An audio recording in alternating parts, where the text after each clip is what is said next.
It is not stupid to respect all living things. Welcome to my dojo. This is Kung Fu Pizza Party, and I'm your host, Brandon Knight, and today we are continuing our journey to Karate Kid Legends with our review of the next Karate Kid. And joining me here today, making his return to the dojo, Christian Ashley. Christian, welcome back. Christian? My mother's name was Christian.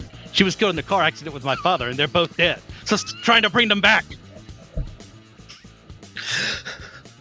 A classic example of tell, don't show, which is not how that is supposed to work.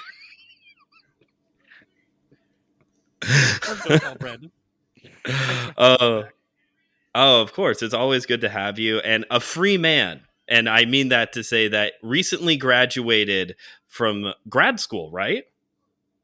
I got my MDiv. I have fully mastered divinity itself. Now, if I could only master the job search, Brandon knows the struggle well. Oh, yeah, that is the hardest part. Honestly, that is really the hard part. Although we got to admit, Master of Divinity is the coolest named higher education degree. Right. That, as you said, you mastered divinity. I've only used that joke like 50 times, and most of the time people laugh. Yeah, and you just graduated. Like, it hasn't even been that long. So good for you to be able to use that joke so many times already. As I said here earlier, we're... Run jokes in the ground. Oh, yeah. That's what you got to do. We're here today to talk about the next Karate Kid starring Pat Morita and checks notes, Hilary Swank. What? She's in this movie. She's the star of this movie. And I told Christian just before we got started, I'm actually really excited to talk about this movie because here on Kung Fu Pizza Party, I seek to deliver high-flying action in 30 minutes or less and serve up wisdom one slice at a time. But in the case of this movie also, Christian, I am here today to defend it a little bit. I truly think this might be my moment of a bad take. I really don't think this movie is that bad. I can imagine there in 1994, if you grew up watching the Karate Kid films in the 80s, that when you get to this movie, you're probably really disappointed. I will grant that. But pulling back now and seeing it as a whole franchise, I don't think this movie is that bad, honestly. It's not perfect. There's definitely plenty of flaws, as we have already pointed out. But I think this is a pretty good film. Christian, let's start there. What did you think of it just in general? This is not a good movie. It's also not a bad movie. It's kind of the definition for me of a so bad it's good movie. Like, I can watch this alone and be entertained. If I watch this with you, like, I think we would have the time of our lives. Like, sure. What just happened? Is that how you deliver exposition? Not in any script writing school I've ever been into. But you know what? It's fine. What does this movie want to be? Is it a coming of age movie? Is it a martial arts movie? Is it a romance movie? Is it? It doesn't know. Is it a crime movie? It's fine. Is it an animal awareness movie? It is what it is, and it is what it is along the entire way. So again, I'm just going to continue with my potentially very hot takes here. Maybe this is my Joshua Knoll moment, the king of bad takes. As of right now, at this point, I would rank these movies: The Karate Kid, Part 2, then The Next Karate Kid, then Part 3. If I'm being honest, I really do think that The Karate Kid Part 3 is so 80s cheesy, it actually takes away from the movie itself. Especially, I know Terry Silver is like the ultimate big bad, but oh my gosh, he is such a mustache twirling cartoon villain in so much of that movie. And I agree. A lot of the issues within this film comes down to lines. Like, a lot of the lines in this movie and part of the delivery, especially when it comes to a very young Hilary Swank, there are issues. There's plenty of issues there. And do we need the monks bowling at a bowling alley? Probably not. Is it one of those moments that you and I are going to have a lot of fun together watching this movie? Absolutely. But I would, for me, with this franchise as it stands right now, those first two movies are far and above anything else. And spoiler alert for the next one in the lineup, it ain't coming close to those first two movies. I can promise you that. What about you? What do you think about kind of the franchise as it stands at this point? Ranking them?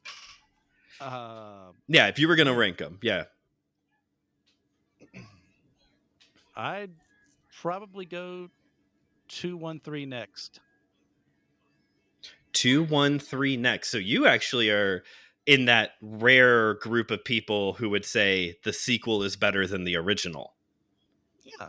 I mean, both are good movies in their own rights, but I think they're very good. The second film, which I was really hoping to be on, but seminary took me away from Brandon. But now there's no excuse for that.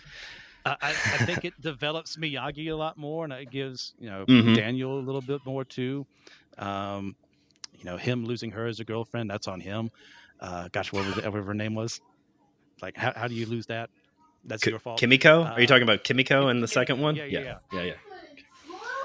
But yeah, I think it develops them a lot better in the first one. Not to say the first one's bad in comparison. It's just I think they do more in 2.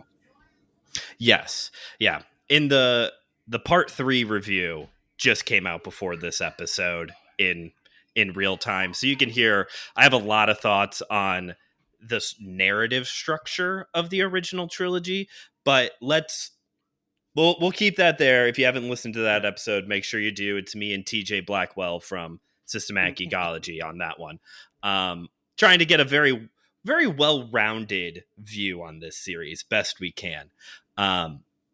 So let's dive in then to the next Karate Kid. There are issues. One of them is this. It's one of those moments for me where like we have to keep things in perspective. It's 1994. So in 10 years, Hilary Swank is going to put on an Academy Award-winning performance in $1 Million Baby. At this time, though, she's done one other movie, and it was a supporting role in one of my all-time favorite cult classic films, Buffy the Vampire Slayer. Love that movie. Yeah. That is such a... Might have to jump over to Systematic Ecology and do that one come October. She's a little... for your show. Martial arts? Maybe. Taking? There is some. But she's very young, very green here in this movie. Her Bostonian accent comes and goes. The line delivery is a little rough. She's got a great smile, and you see it all throughout the movie.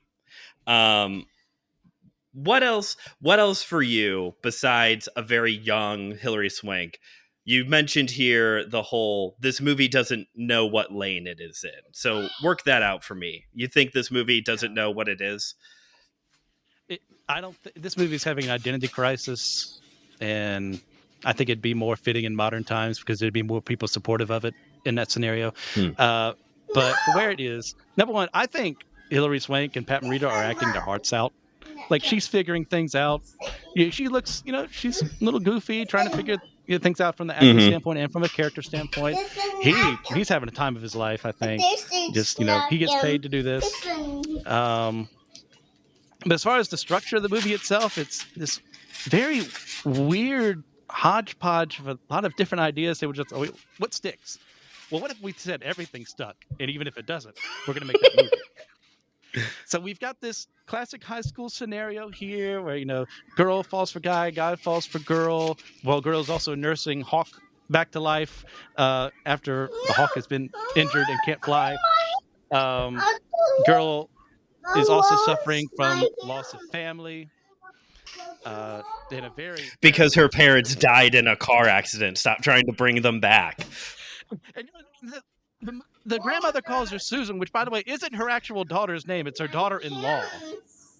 So you would think that if you were writing this movie, you would actually make her the parent of the daughter who died, and not the son. If she's going to call the granddaughter the name of the mother, which I'm sure you can finagle yourself there, but it's just you stop and go, wait a minute, what happened there?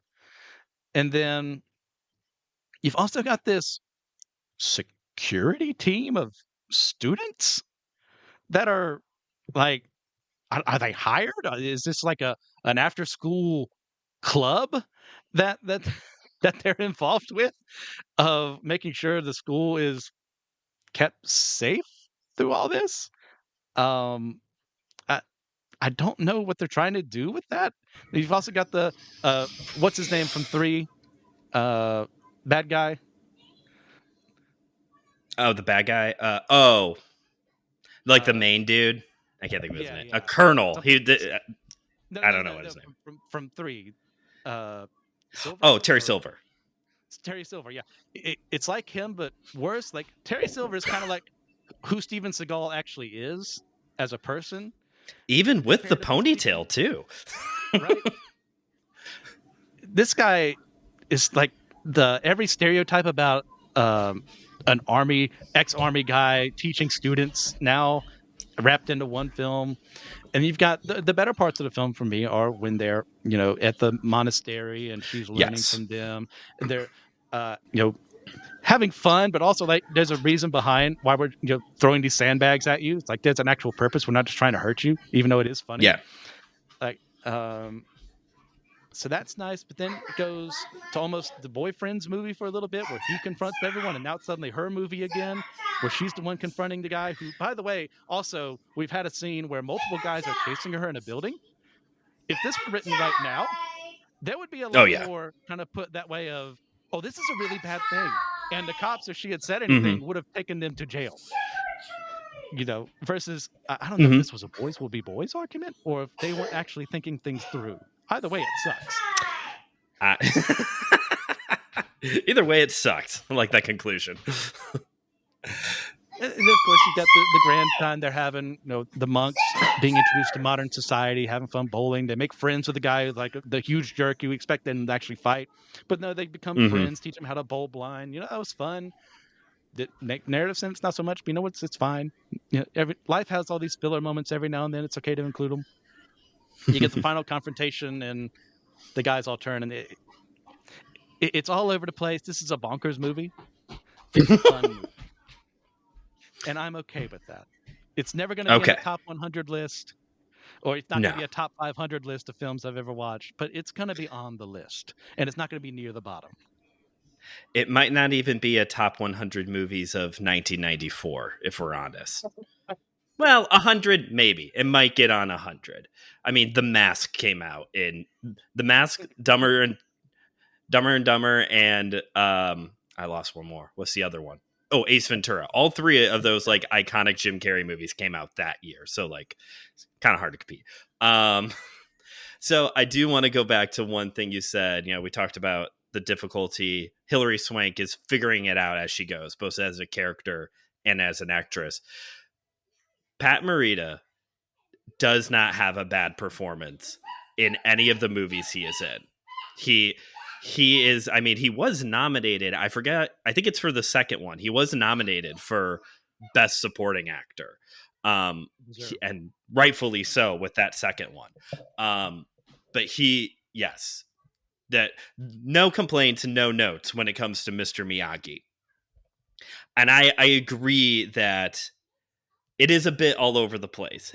I would say of all the different genre types, the coming of age story like you get in the original Karate Kid definitely does not. It is not really hitting that mark even remotely closely.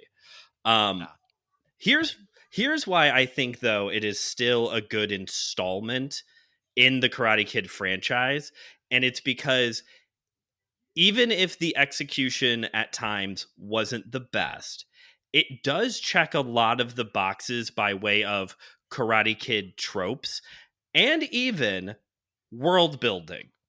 For all of the complaints that we can have on this movie doesn't know what lane it's in, it does a good amount of world building. We not only do we find out Mr. Miyagi's first name, that happened. We find out this interesting backstory of during World War II, Miyagi was saved by this individual during combat. As a way to thank him, Miyagi taught him karate. That man taught his son, and his son taught his daughter, who is Hilary Swank's character. And now you have this full circle moment where Miyagi is going to properly, I guess you can't say properly, but fully teach her now Miyagi-Do karate. That's pretty good. I think that is actually it's not just, and here's another kid that's going to come live with Mr. Miyagi. Like, there is actually like kind of a well thought out like train to get to this point. There's already like a legacy thing going on here. And I like that a lot. You also have all of these movies, at least, let me say this. In the original trilogy, the focus, like life lesson, I guess you could say, that keeps coming up is this whole overcoming fear and anger being a destructive force. And that is definitely present, especially the anger as a destructive force. That is definitely present here in the next Karate Kid, as Hilary Swank is a angsty 90s teenager. This movie is so 90s, and that's fine because the original trilogy was very 80s. This movie is so 90s. It's so 90s. Her wardrobe is now popular fashion now. But she's an angsty teenager who has never quite processed her grief of her parents dying in a car accident. Stop trying to bring them back. And so she is learning kind of this like softer approach to life through her training with Miyagi. And this, I don't know if they ever necessarily say if this is a Buddhist, if they said specifically, like if this is Buddhism, Shintoism, whatever, they may have not have honestly spent that much time to figure that part out. But I would guess Buddhist, given the teachings. Okay. So some kind of Buddhist Zen temple, like to learn a simpler way of life. And even I agree, the whole military jack-offs trying to like pretend that they're in the military student thing, whatever that is. And it's for the Air Force too. It's for the Air Force. Is it for the chair force? I didn't even catch that part. It's for he says, you leave here, I'm not giving you the recommendation for the Air Force. And I busted out laughing. I could not say, the Air Force? Like, yeah, Air Force, they have to do some work. I'm not trying to knock them. Like, but all this for the Air Force? Yeah, all that for the Air Force. I missed that part. But I thought that was still, it's cheesy. It is extremely cheesy. But I still thought that was a pretty good way to introduce not just Cobra Kai East Coast. I liked how the boyfriend was a part of that group, but saw through the facade and left. I liked how the bad guy is still, we didn't have these terms in the 80s and the 90s, but is the bad guy, the Colonel dude, is still this continuation of this toxic masculinity making a negative impact on male youth. Like, that is still present. So to me, this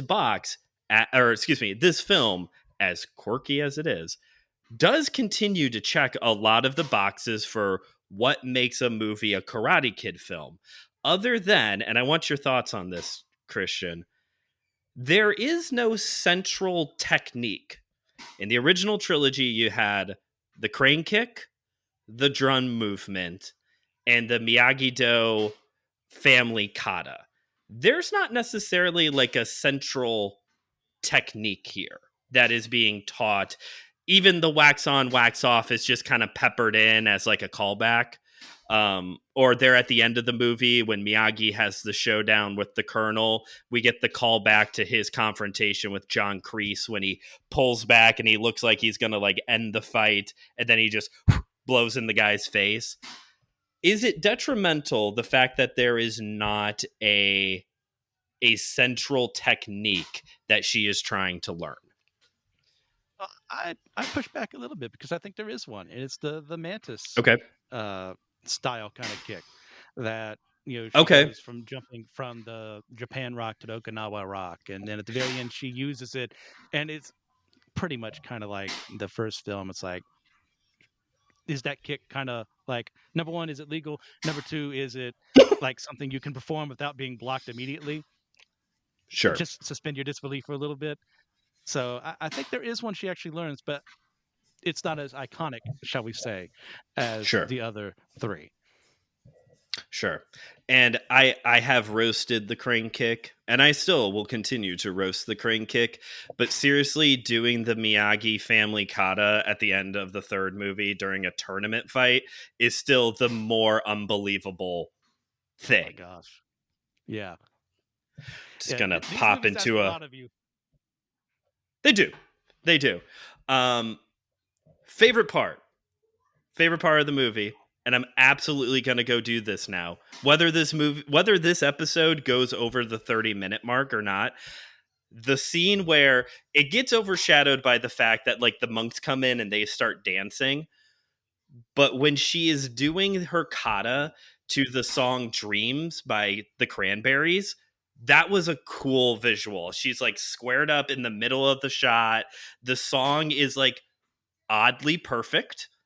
Who would have thought that the Cranberries had a song that would be oddly perfect? I loved it.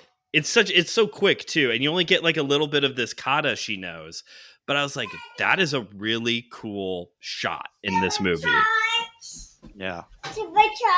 Yeah, that's a good one.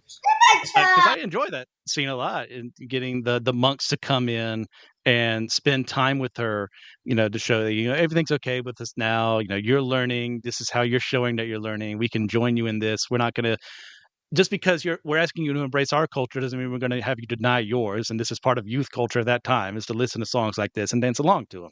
So that worked perfectly for me. I'm actually also going to choose a scene that had dancing, and that is where. I don't know if you're keeping this in, but the viewers couldn't see what I saw. You have a producer Cooper decided to join in on the fun and try and steal his daddy's headphones.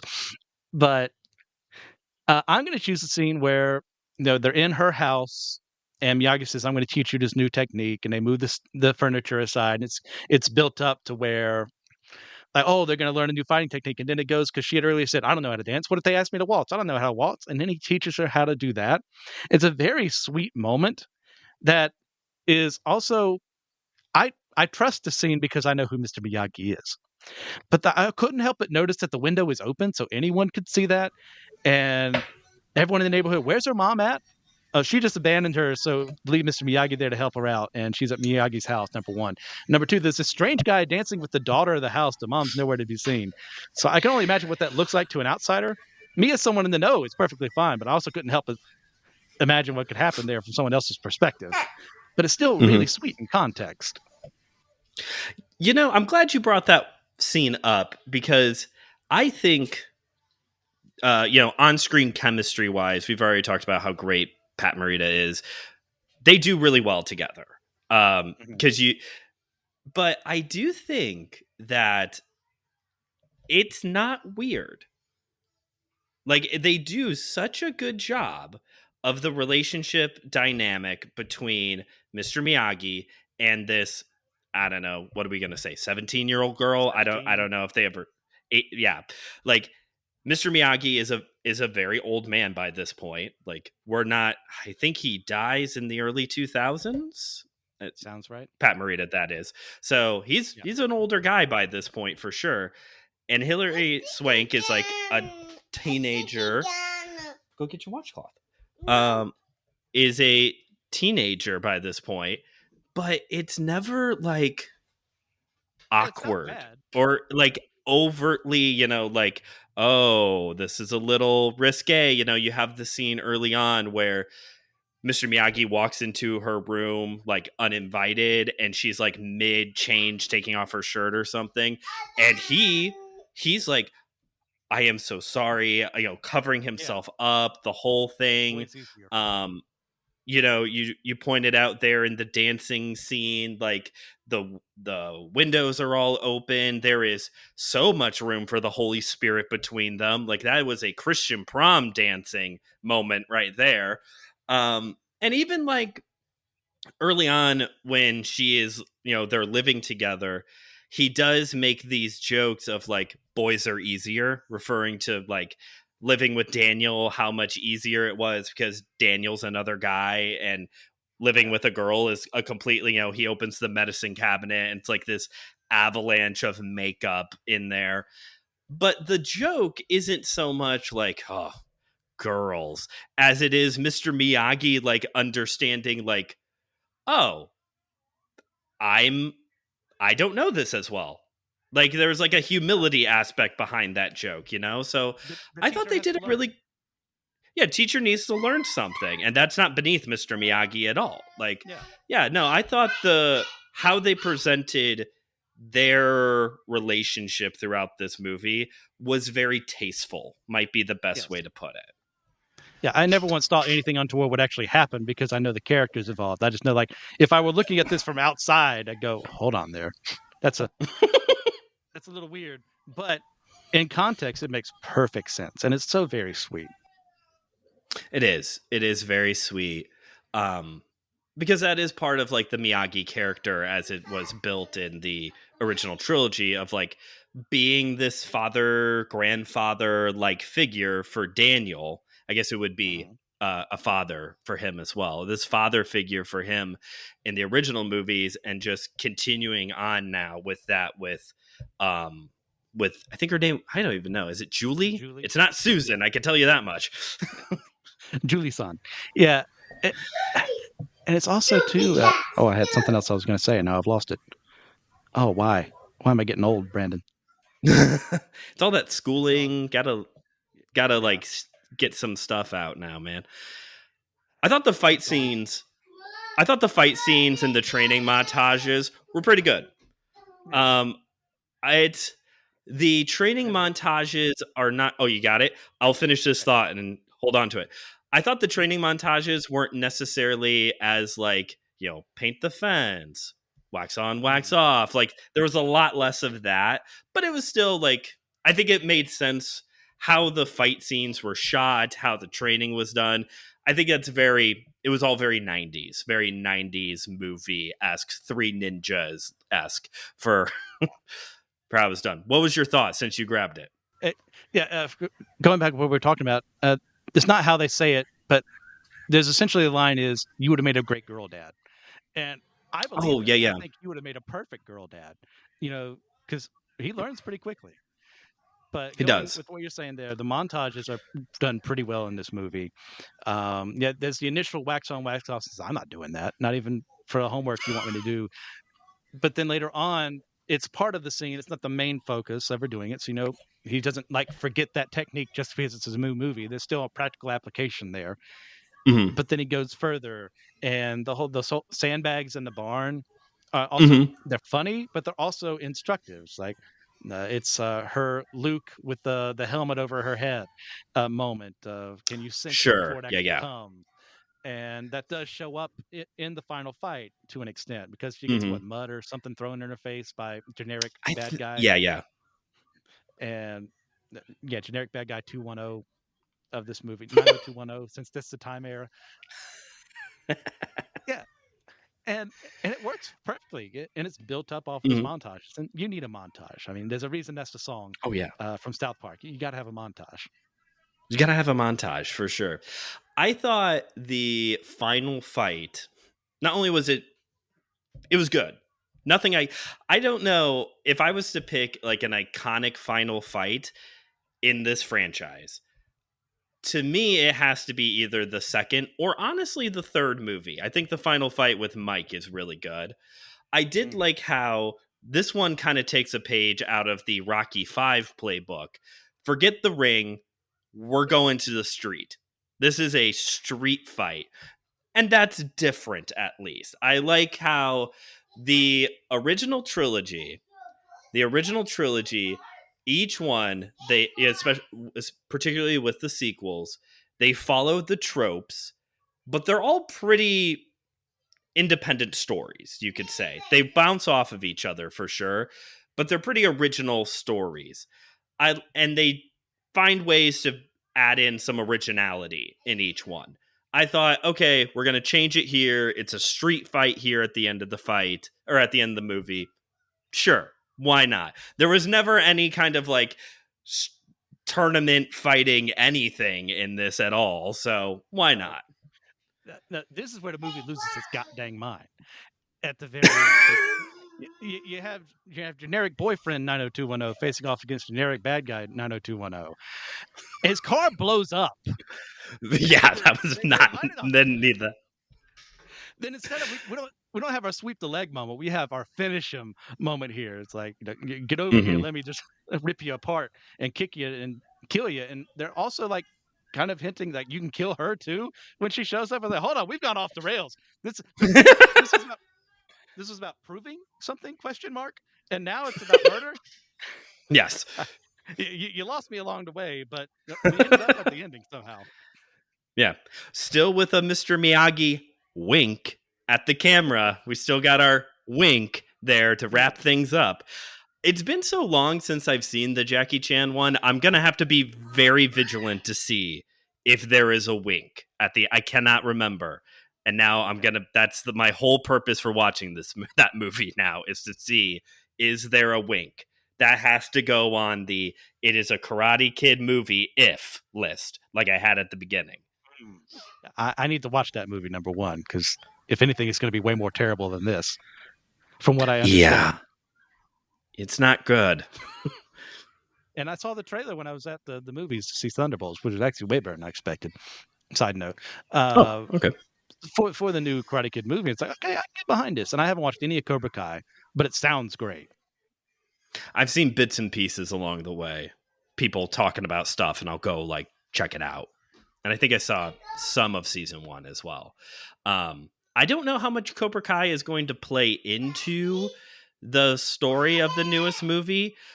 If anything, it's the fact that Daniel is running a studio now. It seems like the main purpose of this new one is to connect the Jackie Chan movie. I don't know if they've actually ever connected the next Karate Kid into the storyline proper, other than the connecting point of Mr. Miyagi. I don't know if Hilary Swank has shown up in Cobra Kai. I don't think she has. From what I understand, looking just briefly at TV tropes, which is a bad place to go if you need to waste your time, which I have plenty of time to waste now. It's kind of sort of mentioned. She's never mentioned by name, but it's mentioned that Miyagi had another student, which is kind of their way of saying that's her. So as far as I understand it, she's never mentioned by name. She never shows up physically, but there's at least a mention. Yeah, I don't know who's trying harder to connect all the dots. Dave Filoni with Star Wars, these guys with Karate Kid, or whoever is in charge with Scream, because they are trying so hard to make those movies all fit together. Oh, of course. Hey. I loved this message, though, of all life is worth respecting. I loved that. I agree with the premise. But if there's ever a cockroach heading my way towards my meal, that sucker's dead. Like, well, that's fair. I respect you enough to kill. Like, look, there is a spider right now in my room. I don't like spiders one bit, but you know what that spider does? It kills other bugs. So as long as it stays in its lane and I stay in my lane, we can coexist. But if you end up on this desk, you're going to get squatted. Did you catch that when right before the monks come in with the birthday cake, that she goes, "I'm so sorry, Mr. Miyagi. I didn't. It was out of habit that I killed the spider in my room." Like, she was confessing something in that moment. Yes. I mean, cockroaches are kind of on my kill list as well. But I did not find all this. I did not find this stuff with the Falcon to be cheesy at all. I thought that was really cool that they were kind of had this metaphor going throughout it. Yeah. But once again, screenwriting 101, they have the scene where she rushes out of the house. She's angsty teenager, like she doesn't care about anything, but no, actually she does care about something. And it's this poor hawk that had done nothing wrong. She's caring for it. So, they're playing on the heartstrings, but there could have been a way to prepare that better. But at the end of the day, the core of what they want you to get is that there is more to this young woman, like, than just being an angsty teen. And the whole scene of her letting the hawk go and being willing to fly was pretty well done too. And even it returning to it, it's like, yeah, it's cheesy, but it works. With Daniel and Mr. Miyagi, it was all about the bonsai, right? That's like the big. So could they have just done the bonsai again? Maybe she could have had a thing for small trees as well, but she has her own thing, and it's not even necessarily directly tied to Mr. Miyagi either. He embraces it and uses that as a teaching tool as well. So who knows, maybe if they ever do fully bring her in, she could be, have her own brand of Miyagi-Do karate, and their thing is falcons. Who knows? Daniel's got trees, she's got falcons. They still go together. Yeah. Although a falcon probably can't rest on a bonsai tree. But, don't think about it. If there's anything we've learned from these movies is don't think about it too long. There's a willing suspension of disbelief you've got to take going into these films. They're not going to ask too much of you, but they're going to ask you something. You got to give up something to watch them. And that's got to give up that's why I've always had a hard time with the Transformers franchise, because to me, that's asking a lot. I'm sorry, people who love Transformers. But there's just something about Transformers that, for me personally, I like that first Shia LaBeouf movie, but outside of that, it is too much of it's too big of an ask. What's going on in the Karate Kid films? What was that? The definition: turn your brain off, just accept what's happening on the screen. Yes. I feel about Transformers how some people feel about any Spider-Man movie that Sony makes that doesn't have Spider-Man in it. So the Venom, Morbius, all those movies. I still haven't seen Kraven the Hunter. I heard no one did, though. Nobody saw it. Nobody watched that movie. Nope. Certainly not me. Any final thoughts on the next Karate Kid here, Christian? I feel like we've covered it well. But any last thoughts here? Like I said, this is not a perfect film. But if you got some people, they love the Karate Kid movies, they want to see what's next in line, you bring them together, have some fun, order some pizza, have your Kung Fu Pizza Party there, watch this goofy, bonkers movie, and have fun. Yeah, have fun. Still the third best, in my opinion. And we'll see how Jackie Chan fares in the next... Not well. It's a battle for third place is what we have going here. It's a battle for third place, and we'll see how our journey ends here pretty soon. We're almost at Karate Kid Legends, so we'll see how the newest edition is going to fare in the lineup for me as well. But thank you, Christian, for taking time. Well, you're a free man now, so thank you for just hanging out with me for a little bit. It does look like we have gone over on time, so yes, listeners, I do definitely promise now to learn the kata that Hilary Swank does here, 2 Dreams by the Cranberries. I will do that and post it happily because I loved that scene so much. You could catch Christian on all kinds of podcasts here on the Anazao Ministries Podcast Network, Systematic Geekology, Why I Don't Like, Friday Night Frights, Let Nothing Move You. Am I forgetting one? Is that all of them? Who knows at this point? Yeah. Who knows at this point? Get back to Why I Don't Like eventually. I swear. Now that I have more free time, I can probably do it.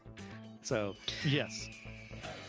Friday Night Frights, though, if you need a little bit of spooky content, I did just listen to the episode you guys did on Aleister Crowley. Although the entire time I'm picturing Victor Crowley in my mind. So that was fun. But... that's a really great one if you all need some spooky content, if spooky season is a year-round season for you, as it should be. Definitely check out Friday Night Frights. And you can follow Kung Fu Pizza Party on Instagram at KungFuPizzaPrty. You can follow us on Letterboxd, KungFuPizzaPrty, and check out the YouTube channel, Studio 219. It's a sister channel to Anazao Ministries Podcast Network. Sister channel for more faith and pop culture content. Thank you all for listening. This has been Kung Fu Pizza Party, where we've delivered high-flying action for sure. Just like that mantis kick that Hilary Swank learned. We delivered, not in 30 minutes, but we delivered it and served up some wisdom, one slice at a time.